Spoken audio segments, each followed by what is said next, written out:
No programa de hoje, Gelson Drills prossegue falando sobre o pensamento positivo. Daniela Henkel traz uma matéria muito interessante sobre Alzheimer. Gabriela Marques fala sobre a relação da mulher com o seu corpo. Lisane Pacheco explica a importância do sono. Olá, eu sou a Andreia e você está assistindo o NAP TV. Março é um mês muito importante para todos aqui no NAP, pois o NAP está de aniversário. Neste ano ele está completando 9 anos. Então nós estamos fazendo várias programações para lembrar dessa data. Dentre elas, nós estamos com uma campanha muito legal, tá? Que é para que todos possam acessar as nossas redes sociais e conferirem lá tudo o que a gente está fazendo para comemorar essa data. Mas março também é o mês da mulher. Então nós estamos dando continuidade nos programas com assuntos referentes à mulher. Gabriela Marques vai trazer mais um pouco uma incrível conversa, tá? Sobre a mulher e seu corpo. Como é a relação nossa com o nosso corpo? Olá! Seguindo então no nosso papo sobre a mulher, a saúde da mulher, pensei em falar um pouquinho sobre as transformações aí que as mulheres enfrentam ao longo da vida, né? E frequentemente no consultório recebo mulheres em sofrimento devido às transformações que ocorrem, né, em seus corpos. Sejam quilos a mais ou a menos, ou então a forma como elas estão se enxergando está diferente, né, independente do peso na balança. E muitas vezes as mulheres esquecem o quanto elas também se transformaram, né, no decorrer do tempo, no decorrer dos anos, e não só a sua aparência física. Com fortes autocríticas, as mulheres muitas vezes se torturam mentalmente, com medo de usar, ou com vergonha de usar uma saia, com vergonha de usar uma blusa onde apareçam os seus braços. E elas esquecem que essas transformações que ocorreram no corpo delas podem ter relação aí com o processo de gravidez, com o processo de se inserir no mercado profissional, onde a mulher não consegue mais se dedicar tanto ao seu corpo, ao seu cuidado, em função aí de outras prioridades que acabam surgindo, né, nas suas vidas. Muitas mulheres se comparam com o corpo que tinham, né, há anos atrás, ou quando tinham 15 anos, ou se cobram porque o metabolismo não é mais o mesmo, porque não conseguem mais ir na academia na frequência que iam antigamente, né? E aí elas esquecem de muitas vezes esquecem de pensar o quanto elas mudaram também, o quanto o seu interior mudou, o quanto elas amadureceram, o quanto elas cresceram e o quanto as prioridades mudam. E tá tudo bem. Hoje se fala muito em uma jornada dupla, né, que a mulher enfrenta diariamente. Seja a sua jornada profissional, né, onde ela está inserida no mercado de trabalho e, né, assume várias responsabilidades no seu trabalho, e mais a jornada, né, da dona de casa, que ela acaba ainda dando conta de muito mais atividades domésticas do que os homens. Esses dias eu li um livro que uma autora falava em uma jornada tripla, porque a mulher precisa dar conta então da sua carreira profissional, das suas questões pessoais, inclusive cuidados da casa, e mais a terceira jornada seria os cuidados estéticos. E como há uma cobrança forte para cima da mulher em relação a esses cuidados estéticos, e isso acaba sobrecarregando ainda mais ela e aumentando essa autocrítica, esse peso que vem junto com esse corpo ideal, com essa pele sempre ok, com uma alimentação super fitness, essa coisa toda, né? E o quanto isso acaba muitas vezes atormentando muitas mulheres, né? E, inclusive tirando o sono delas, ou fazendo elas se sentirem culpadas por não estarem dando conta, né, de todos os aspectos de sua vida. E é importante lembrar que as coisas mudam, né? Nós estamos sempre nos transformando e cada momento em que vivemos são aspectos diferentes que a gente vai dar mais ênfase no momento da vida, né? Se for pensar a mudança, né, quando uma mãe precisa se adaptar a deixar sua filha na creche, seu filho na creche, voltar, retomar o trabalho. Que processo difícil muitas vezes, né? Pensando no pós-gravidez, que aí tem uma mudança no corpo e aí tem uma readaptação, essa nova rotina com o bebê, e aí tem uma adaptação à volta ao trabalho e deixar esse bebê, né, em um espaço para uma outra pessoa cuidar. né? Então, a mulher, ela enfrenta muitos desafios ao longo da vida, né? E mais uma vez, a gente pode entender a importância da mulher ter um espaço para falar sobre tudo isso. E mais uma vez a gente traz então a questão da psicoterapia, o quanto é importante, né? Claro que a mulher acaba tendo um suporte maior com as amigas ou, né, com as outras mulheres do que se comparado aos homens, né, que acabam sendo um pouco mais fechados. Mas mesmo assim, lembrando que a terapia acaba sendo um espaço com uma escuta qualificada, né, onde a mulher vai poder falar sem julgamento, ela vai poder se autorizar, ela vai aceitar o seu corpo, aceitar o seu novo momento de vida e lembrar que, bom, assim como o seu corpo se transforma ao longo da vida, ela também, a sua mente também, né, acaba se transformando, acaba amadurecendo, enfim, tendo outras prioridades. E quem sabe mais adiante ela consiga retomar, né, esse cuidado maior com o seu corpo, consiga retomar a sua frequência, né, diária na academia, por exemplo. Mas se no momento não está dando, tudo bem, né? A gente tem que tentar trazer essa questão de pegar mais leve com a vida, né? Porque existem muitas cobranças externas e se a mulher ainda tiver essa cobrança interna de que está sempre devendo e ficar se martelando, ela vai entrar em sofrimento e a chance dela entrar em depressão ou, né, desencadear em uma ansiedade, ela fica muito maior. Dando seguimento ao assunto da semana passada, Gelson vai continuar falando e dando dicas sobre o pensamento positivo na nossa vida. Confere aí.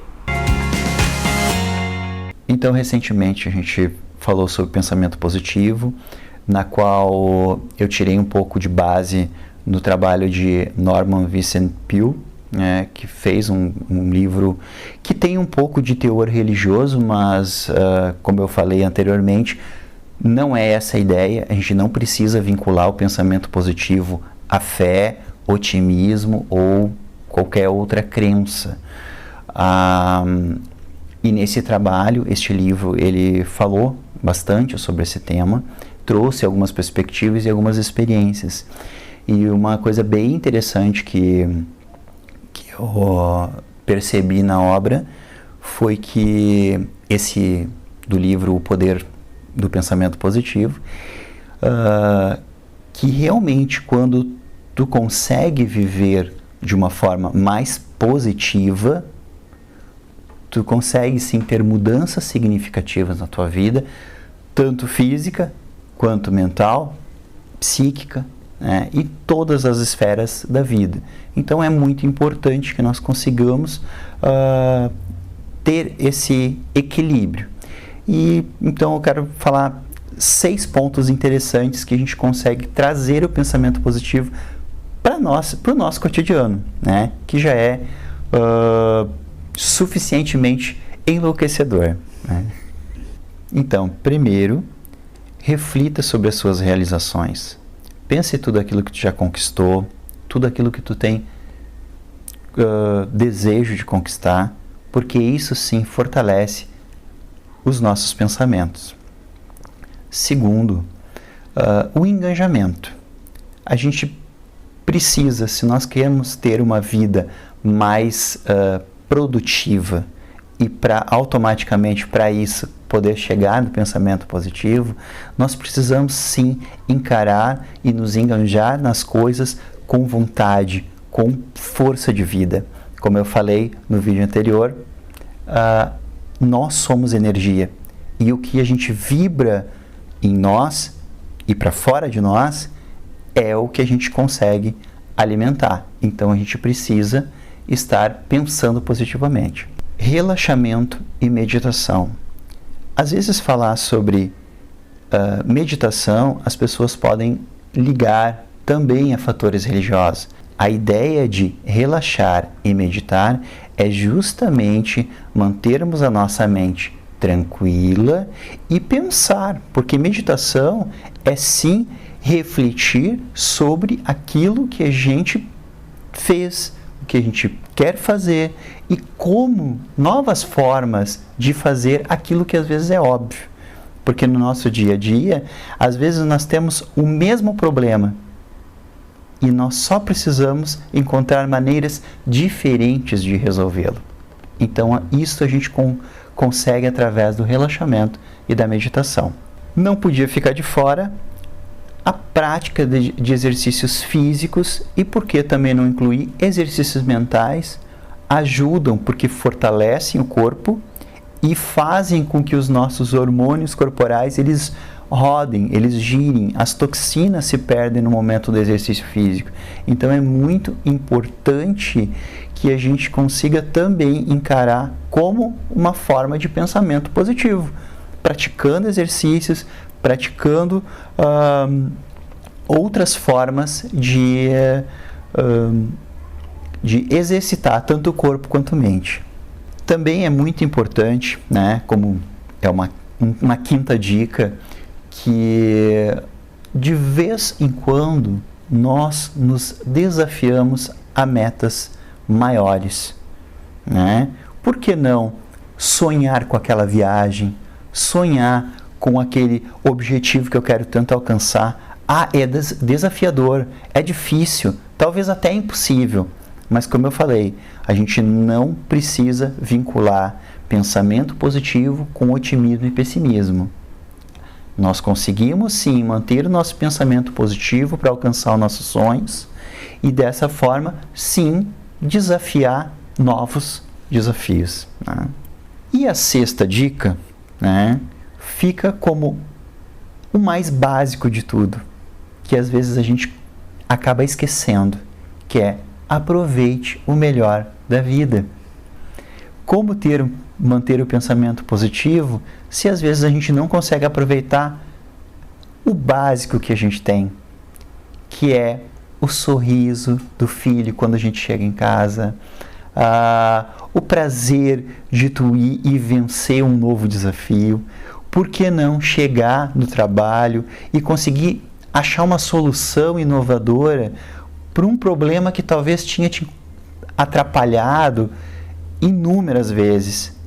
Então, mas nós temos que saber aproveitar isto, aproveitar o melhor da vida, porque às vezes as coisas mais importantes, elas não são grandes, elas são pequenas e estão perto da gente.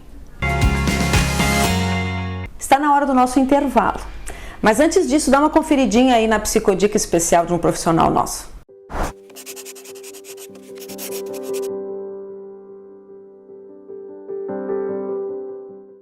Olá, a psicodica de hoje é o livro Sequestradores de Almas, da psicóloga Silvia Malamud, que fala sobre relacionamentos abusivos.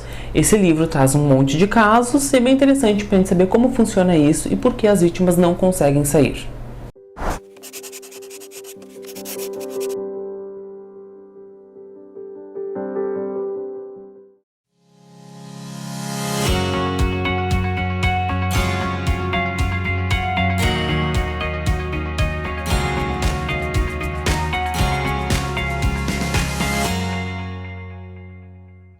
A Exatos começou de um sonho de poder ser um diferencial por onde eu passava. E foi assim que ela surgiu, trabalhando na Prefeitura de Estância Velha, onde o senhor Ivo Jacinto Baumgratz me convidou para fazer a contabilidade dele. E hoje, 30 anos depois, temos nossa nova sede em Estância Velha, com 1.800 metros quadrados, para atender nossos 600 clientes em toda a região.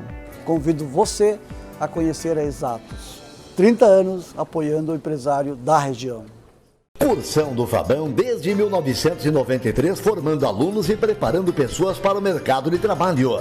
Top of Mind no segmento de cursos preparatórios desde 2016, o Cursão do Fabão conta hoje com 10 aulas para aulas particulares e cursos para pequenos grupos com até 30 pessoas.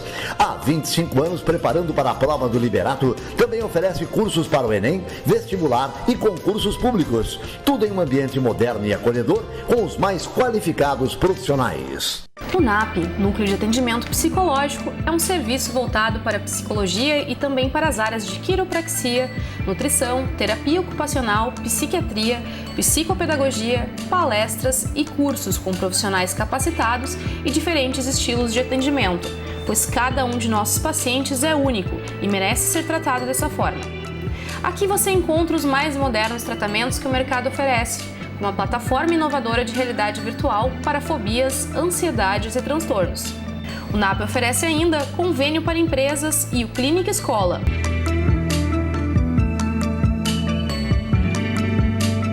Agende Agende uma visita, conheça os nossos serviços e encontre o apoio que você precisa.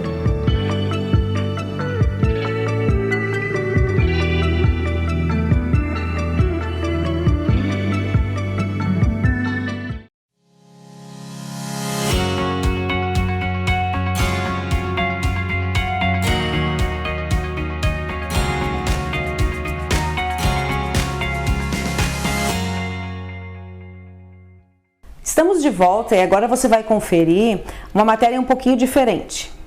Nós temos aqui no NAP a nossa querida psicóloga Daniela Henkel, que faz parte da ABRAS, Associação Brasileira de Alzheimer, da Regional Rio Grande do Sul. Recentemente houve um evento especial aqui em nossa cidade, que contou com a participação do médico geriatra Dr. João Senger e do escritor Fernando Aguzoli. Vem ver um pouquinho no que rolou nessa conversa. Olá, estamos aqui na Câmara de Vereadores de Novo Hamburgo, com prazer tendo o nosso primeiro evento da ABRAS, da Direção Subregional de Novo Hamburgo, onde nós ocasionamos, dentro de todo o processo da doença de Alzheimer, um momento de reflexão, um momento para entender os cuidados, toda a via de poder receber as famílias lidando com o estresse do cuidador. Então, nesse momento, nós temos o Fernando Aguzoli, né, onde vai falar sobre as experiências, as questões relacionadas à doença de Alzheimer, e o Dr. João Senger, geriatra, onde também é o diretor, tanto relacionado ao Rio Grande do Sul e também a diretoria aqui de Novo Hamburgo.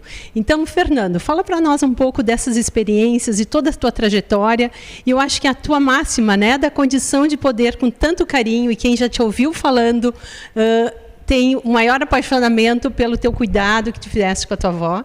Então, assim, esse momento que a ABRAS está muito feliz em Novo Hamburgo de te receber. Já tenho um convívio muito bacana com a ABRAS e admiro muito o trabalho, sempre gostei, sei a importância que tem para os familiares que enfrentam os principais desafios da doença de Alzheimer.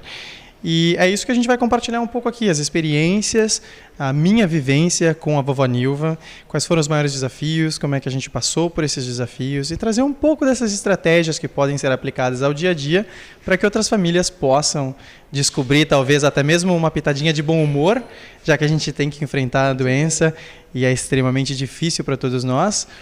Gera muita ansiedade, muita tristeza, muita culpa para os familiares. Se a gente puder tirar um pouquinho desses sentimentos ruins e direcionar essas famílias para um momento onde eles possam até mesmo se divertir um pouco com a situação, já vai ser extremamente proveitoso. Então, é uma grandeza muito maravilhosa para iniciar o nosso ano, né, João, com a condição da ABRAS, tendo a tua presença. Então, nós somos muito gratos aqui, né, e que as pessoas hoje possam ter toda essa experiência e levar para as suas famílias e diminuir um pouco essa angústia e toda a condição de lidar melhor, que é a nossa fundamental, nossa alicerce da ABRAS, de poder lidar com os cuidadores. E, João, como é que a gente poderia nos trazer para tanto das diversas situações, a doença de Alzheimer, esse início, podendo entender como é que é esse olhar e com toda a tua experiência geriatra, podendo lidar à frente de várias ações, né? Então, assim, nos traz um pouco da tua vivência e também que essas famílias possam se alertar para poder ver melhor esse caso. Então, a gente está promovendo esse evento da ABRAS, né? É o primeiro que nós estamos fazendo para este ano. Esperamos poder contar com o pessoal, principalmente com as famílias. A gente sabe que às vezes as famílias ficam um pouco assim, receosas dessa coisa de expor a doença, né? E ela tem que ser conversada, ela tem que ser exposta, e quanto mais a gente falar, mais isso vai suavizar o problema, né? Então, acho que essa ideia é tentar amenizar um pouco isso para as pessoas, né? Para as famílias, que elas consigam pelo menos ter um cuidado um pouco mais tranquilo, né? E quem sabe até com um pouquinho de humor, como diz o Fernando, né? E a gente não poderia ter ninguém melhor do que ele aqui para falar conosco sobre isso. Ele que tem uma experiência prática, né, de ter cuidado da avó e que tem falado por esse Brasil todo sobre isso, ajudado muita e muita gente. Então, eu acho que fica o nosso recado, tanto para a comunidade, regiões e outras cidades, do quanto nós precisamos, como instituição, né, João, poder receber mais famílias, desmistificar essa sensação, que as pessoas possam sair das suas casas, buscar essa via onde nós, como profissionais, todos buscando todo esse fundamento que sabe que essas doenças neurodegenerativas, as diversas, não somente Alzheimer, né, Fernando e João, é a condição de poder que a BRAS ela possa ser mais solicitada e onde a gente faz todos os encontros, terceira quarta-feira do mês, de todo mês no Sinfonia. Então, é um espaço de grupos menores. E bimestralmente, né, João? Isso ainda a gente vai avisando a comunidade porque a gente precisa de local sempre, nós estamos sempre passando aí a mão para ver se alguém nos ajuda.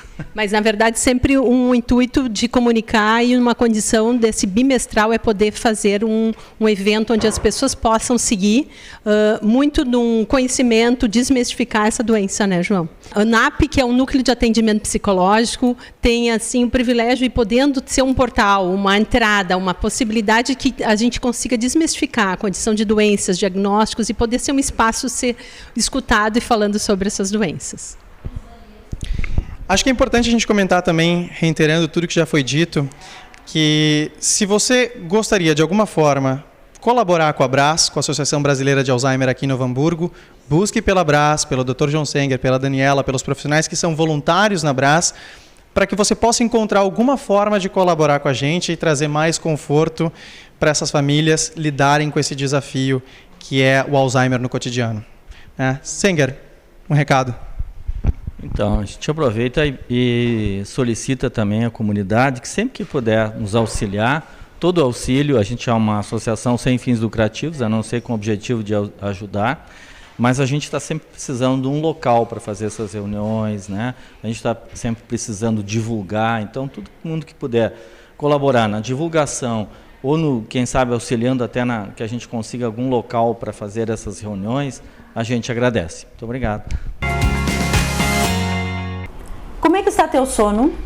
Às vezes você não dorme muito bem? Pois então, a matéria que vem agora, a Lisane Pacheco, nossa psicóloga, vai conversar a respeito de como a gente deve cuidar para ter um bom sono. Dá uma olhadinha aí. Então, hoje nós vamos conversar sobre a importância de ter uma boa noite de sono, um sono regulado, a forma e como cada um conduz isso. Tem pessoas que dormem 6 horas por noite e elas têm um bom rendimento durante o dia.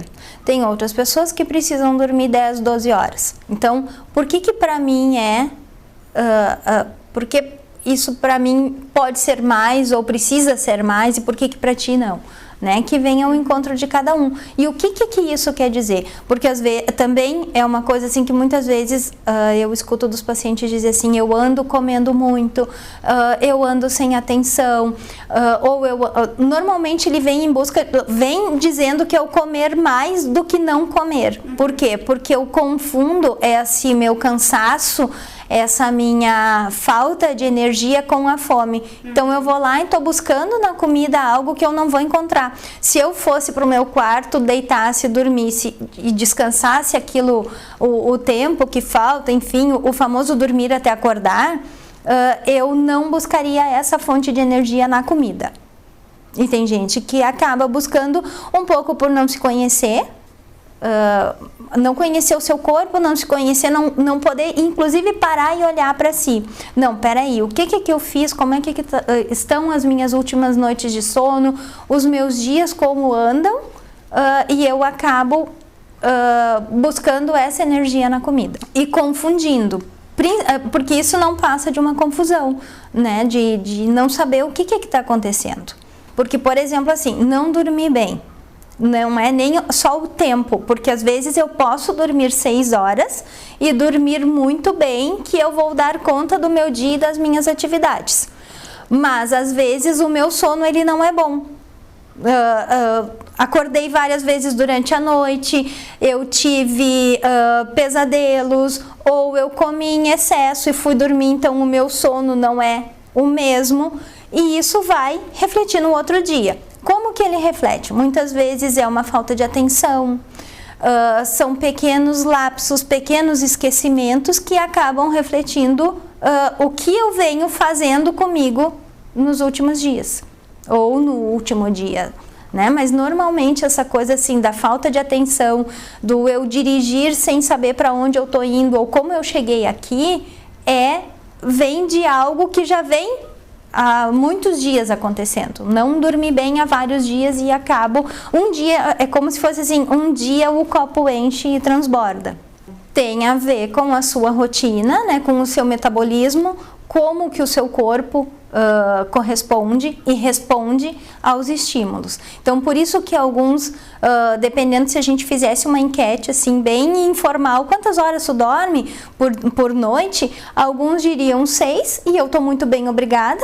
Outros vão dizer, eu preciso 10 horas de sono e muitas vezes eu ainda acordo cansado, né? Por exemplo, assim, para crianças, né? Muito importante que elas tenham uma boa noite de sono e inclusive em horas, né? A criança precisa de 8 a 10 horas, dependendo da sua faixa etária. Por quê? Principalmente aquelas que acordam no turno que estudam no turno da manhã, que acordam por volta das 6, 6:30. A criança que não dorme bem, ela não aprende bem também, porque ela perde o foco, porque ela não consegue estar com a atenção concentrada na hora da aula.